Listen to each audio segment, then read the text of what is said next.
நண்பர்களே குரு பயிற்சி பலன்கள் 2024 வரிசையில் இன்னைக்கு நம்ம பார்க்க போகிற ராசி துலாம் ராசி. துலாம் ராசி காலபுருஷனுடைய 7ஆம் வீடு, சுக்கிர பகவான் ஆட்சி பெறக்கூடிய மூலத்திரிகோண ஸ்தானம் அடையக்கூடிய, சனி பகவான் உச்சம் பெறக்கூடிய, சூரிய பகவான் நீச்சம் பெறக்கூடிய வீடு என்றால் அது மிக இல்லை.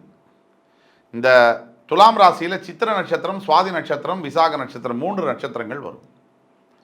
இப்போ துலாம் ராசியை நீங்கள் எடுத்தீங்கன்னு சொன்னால், இப்போ உள்ள கிரக நிலைமை இந்த ஏப்ரல் 30ஆம் தேதி சரியாக இந்த குரு பயிற்சியானது, அதாவது மேஷராசியில் இருக்கக்கூடிய குரு ரிஷபராசிக்கு பெயரவிருக்கிறார். தற்போது துலாத்திற்கு 7ஆம் இடத்தில் இருக்கக்கூடிய குரு பகவான் 6ஆம் இடத்திற்கு பெயரப்போகிறார். தற்சமயம் சனி பகவான் பஞ்சமஸ்தானம் என்று சொல்லக்கூடிய கும்பராசியில் இருக்கிறார். 6ல் ராகு, அதாவது மீன ராசியில் ராகு, 12ல் கேது. பல நிகழ்ச்சிகள் வாயிலாக நம்ம திருப்பி சொல்லிட்டே வரோம். துலாம் ராசி அன்பர்களுக்கு இந்த ஆண்டு எஸ்பெஷலி குரு பயிற்சிக்கு பிறகு ராஜாதி ராஜயோகம் பெறும் துலாம் ராசி. அதற்கு என்ன காரணம் அப்படிங்கிறதுல டெக்னிக்கல் ரீசன் என்னன்னு பார்த்தீங்கன்னா, இந்த துலாம் ராசியுடைய ராஜயோகாதிபதி என்று சொல்லக்கூடிய சனி பகவான் பஞ்சமஸ்தானத்திலேயே ஆட்சியாளர். பூர்வ புண்ணிய ஸ்தானாதிபதி பூர்வ புண்ணிய ஸ்தானத்தில் ஆட்சி பெறுவது. பாவக்கிரகங்களான ராகு 3, 6, 11 இருக்கணும். பாவக்கிரகமான கேது 6, 12 இருக்கணும். இது அப்படியே பிக்சர் பர்ஃபெக்ட் மாதிரி 6ல் ராகு, 12ல் கேது. இப்போ குரு பயிற்சியானது மேஷராசியிலிருந்து ரிஷபராசிக்கு 30ஆம் தேதி ஏப்ரல் மாதம் நிகழவிருக்கிறது. இது எந்த மாதிரியான பலனை கொண்டு வரும்? இந்த வீடியோவை நம்ம எப்படி எடுத்துகிட்டு போக போகிறோம்னு சொன்னால், தற்சமயம் துலாம் ராசிக்காரர்களுக்கு என்ன நடந்துட்டு இருக்கு, இனி என்ன நடக்க போகுது, அடுத்த 1.5 வருஷம் 1 வருஷத்துக்கு என்ன நடக்க போகுது அப்படிங்கிறத நோக்கி தான் இந்த வீடியோவுடைய டிராவல் இருக்கும். துலாம் ராசி என்பவர்களுக்கு தன்னுடைய ராசியில் உச்சம் பெறக்கூடிய சனி பகவான் 5ல் போய் ஆட்சியாருது. அதுவும் கும்பராசியில் ஆட்சியாருது இன்னுமே விசேஷம். எப்படின்னு கேட்டிங்கன்னா, சனி பகவான் மூலத்திரிகோணம் அடைகிறார் துலாம் ராசி, அதாவது கும்பராசியில்.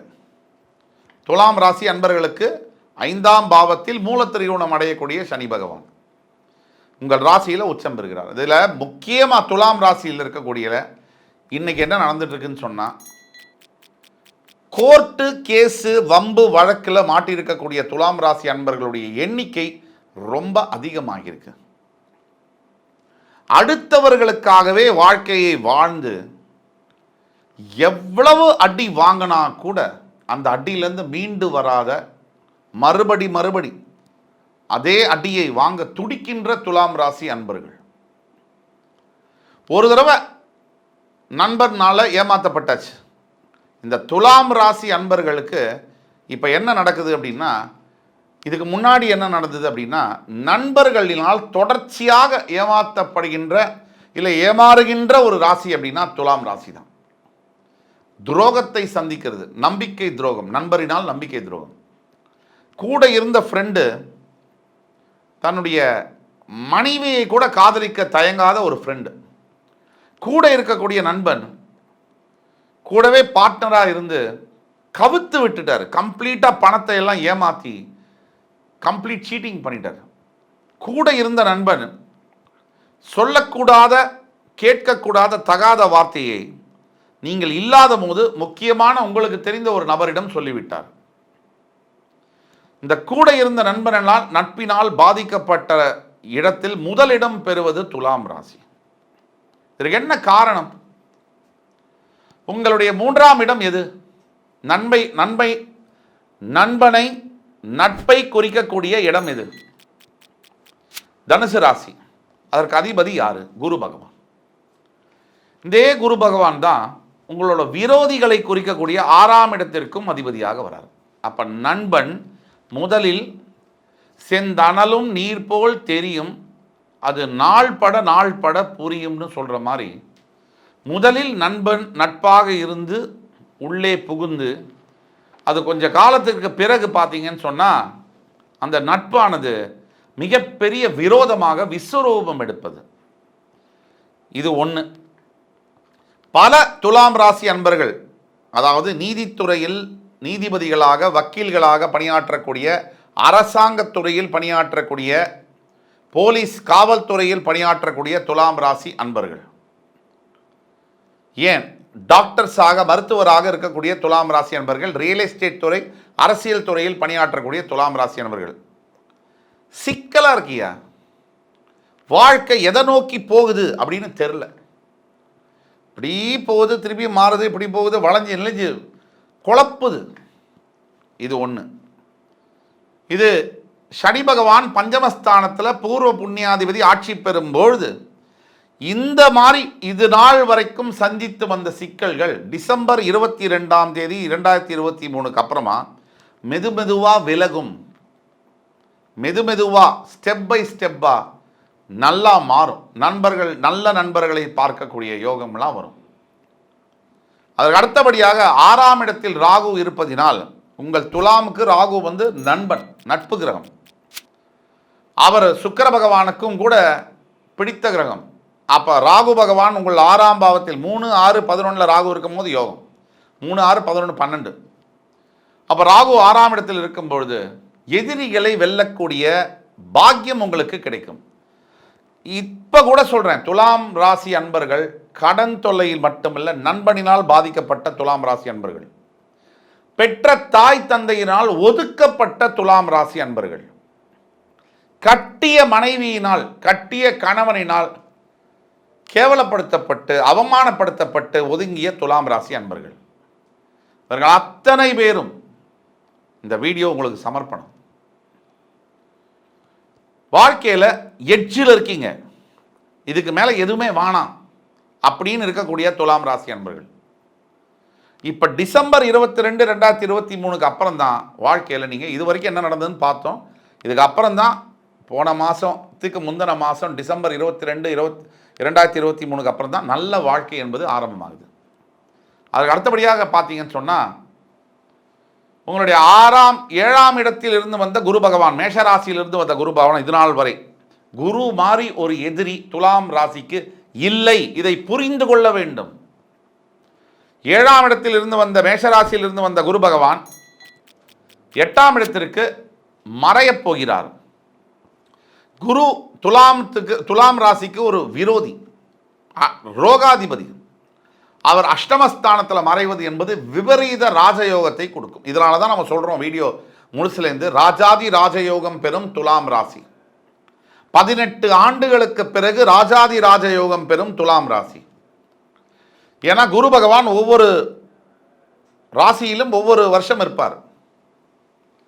அப்போ இந்த மாதிரி அமைப்பு, அதாவது குரு பகவானுடைய பயிற்சி 12 ஆண்டுகளுக்கு ஒரு தடவை ரிஷபத்திற்கு வந்தாலும் கூட இந்த மாதிரி அமைப்பு, ராகு பகவான் 18 ஆண்டுகளுக்கு ஒரு முறை தான் உங்களுக்கு குரு ரிஷபத்தில் இருக்கும்போது ராகு மீனத்தில் உட்காருவார். இந்த அமைப்பு ரொம்ப ரேர்.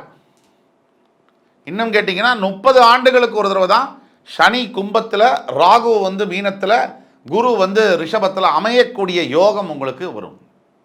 அப்படி பிக்சர் பர்ஃபெக்டாக இருக்கக்கூடிய யோகம் இப்போ துலாம் ராசி அன்பர்களுக்கு.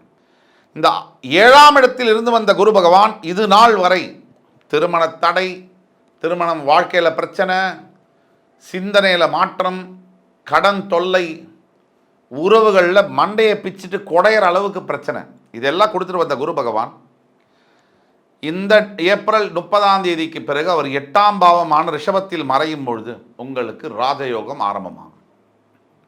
எந்தெந்த மாதிரி ராஜயோகம்? எதிர்பாராத திடீர் பண வரவு. ஏன்னா குரு பகவான் தனக்காரகன், பணத்துக்கு அவர் தான் சொந்தக்காரர்.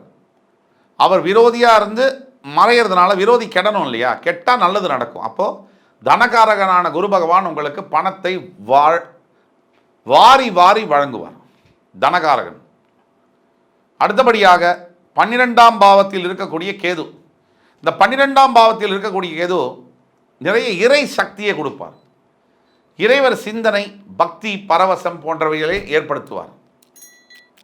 ஆக இதுவும் நல்லது. இந்த குரு பெயர்ச்சியினால் உங்களுக்கு பல நன்மைகள் உண்டு.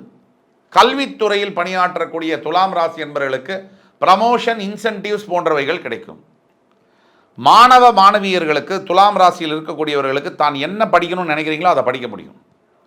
கல்யாண தடையினால் அவதிப்பட்டு கொண்டிருந்த இளைஞர்களுக்கு இந்த வருஷம் ஏப்ரல் 30ஆம் தேதிக்கு மேலே கல்யாணம் நடக்கக்கூடிய யோகம் என்பது நிறைய வரும்.